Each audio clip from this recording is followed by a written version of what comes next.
Okay, so she's finally asked for an explanation and he just laughs. So what does she do next?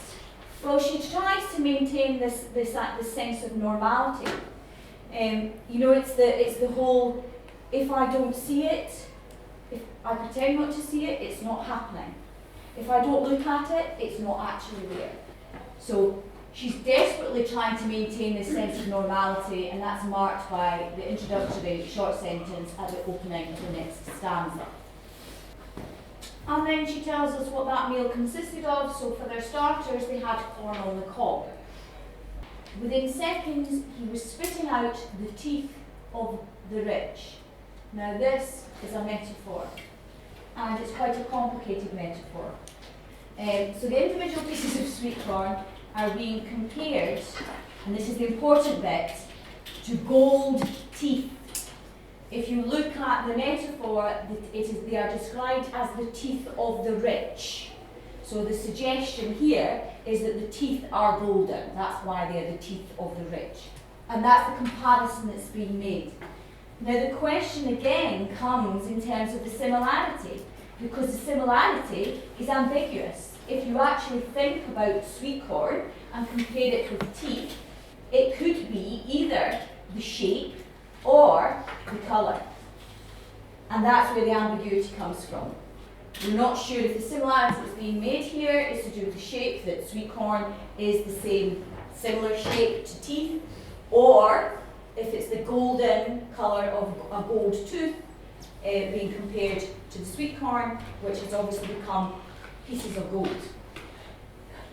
And that's where it's ambiguous. Once we know the truth, we know that he is literally spitting out pieces of gold, and the similarity is actually in terms of the colour.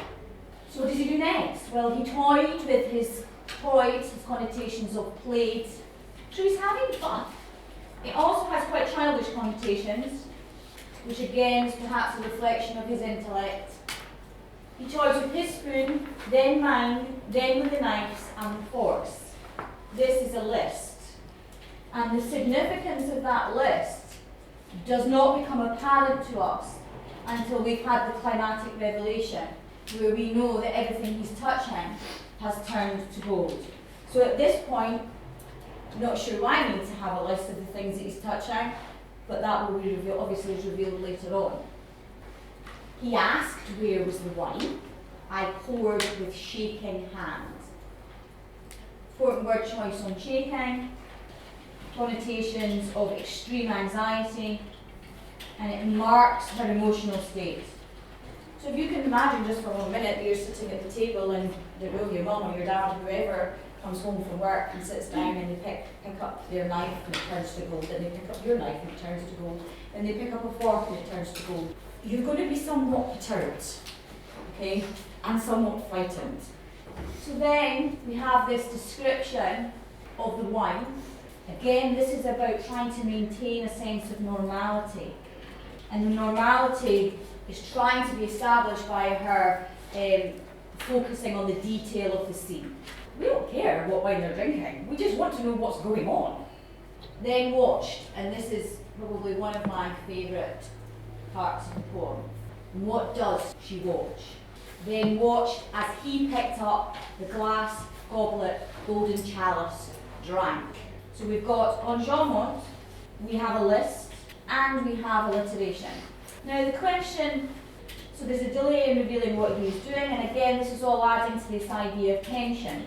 But we also have an ambiguity in terms of the list, because we know when we analyse a list, what we have to do is to identify what it is a list of.